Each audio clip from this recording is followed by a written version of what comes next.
I've been through a lot of phases in my life, you know.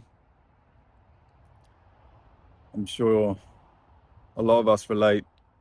Phases of me trying to fix the things which I considered problems about myself, basically. And after all this time, it's interesting to see how they're coming together. And I'm hoping that I'm coming upon a solution to at least a little part of it. The little part which is basically labeled, you know, doing the things that need to be done, but I don't want to do, and getting other people to do that as well, in a business setting. And, a while ago, long time ago now, I first found Sam Carpenter's book, Work the System. And that was an eye opener in the sense of system design.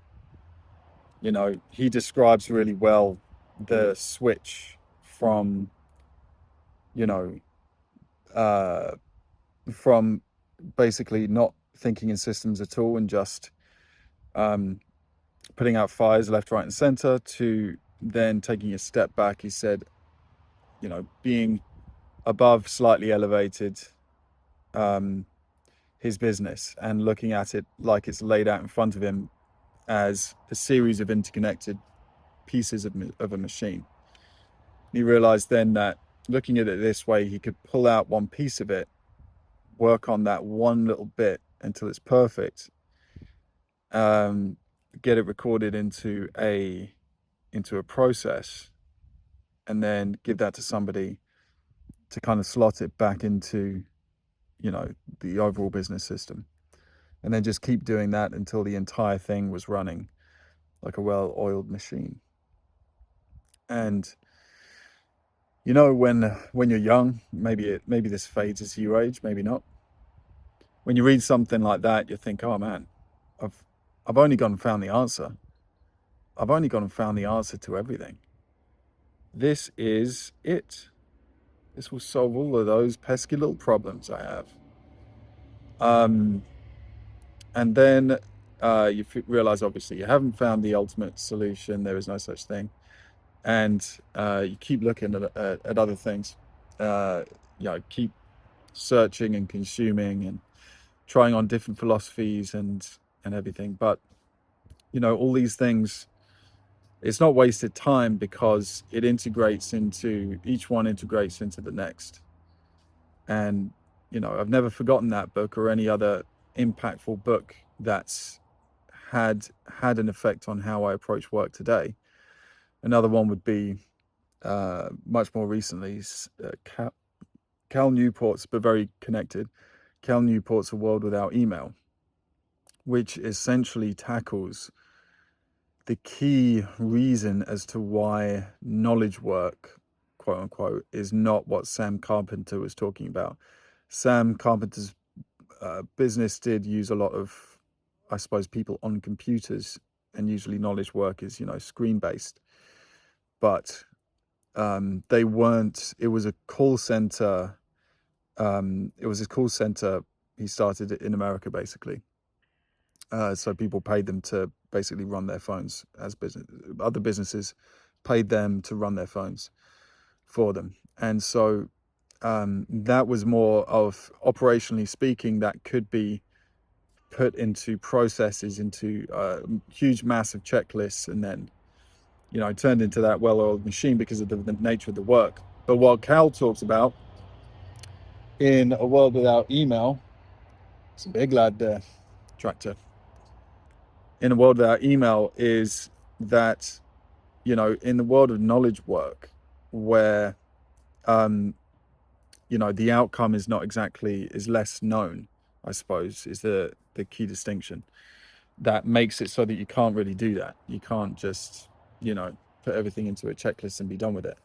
And so he talked about systems of communication. It being, a world without email. How would we work without email?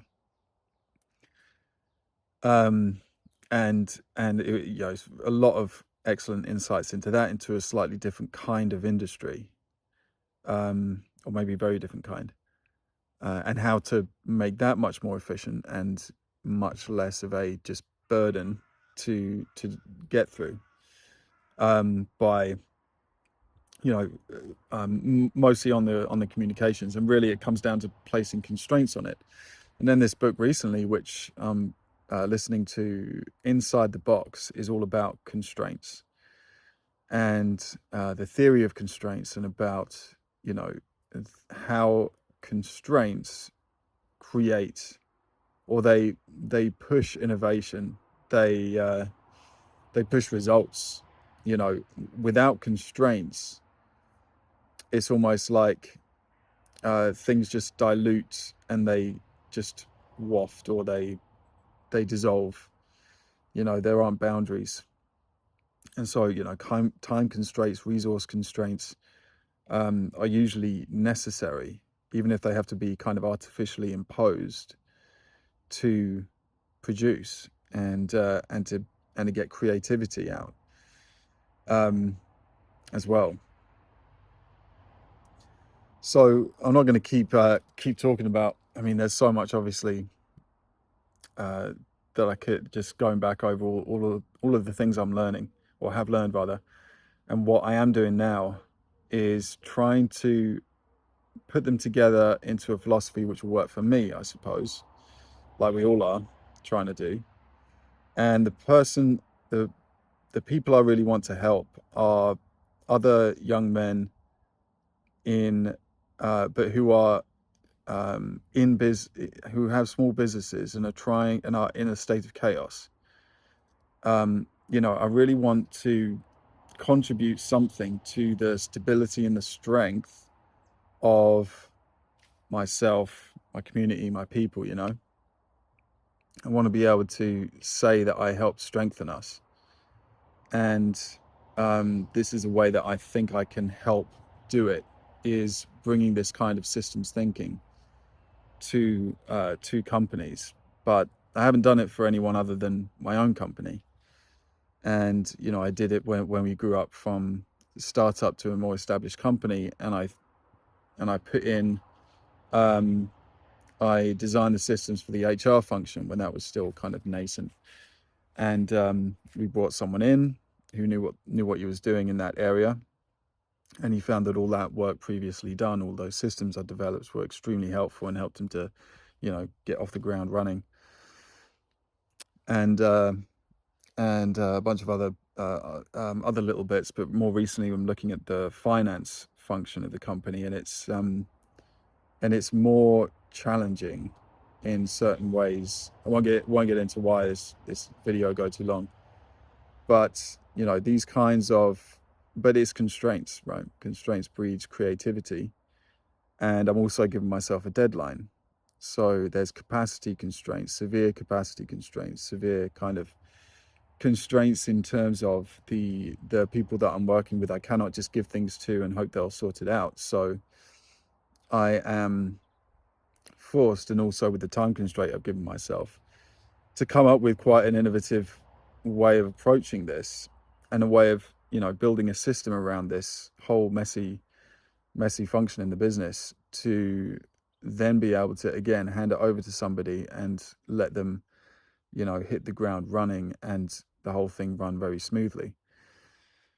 And that's brought me back to systems design.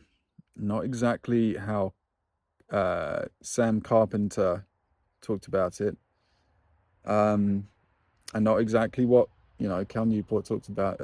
Cal Newport described it, but yeah, I can't really.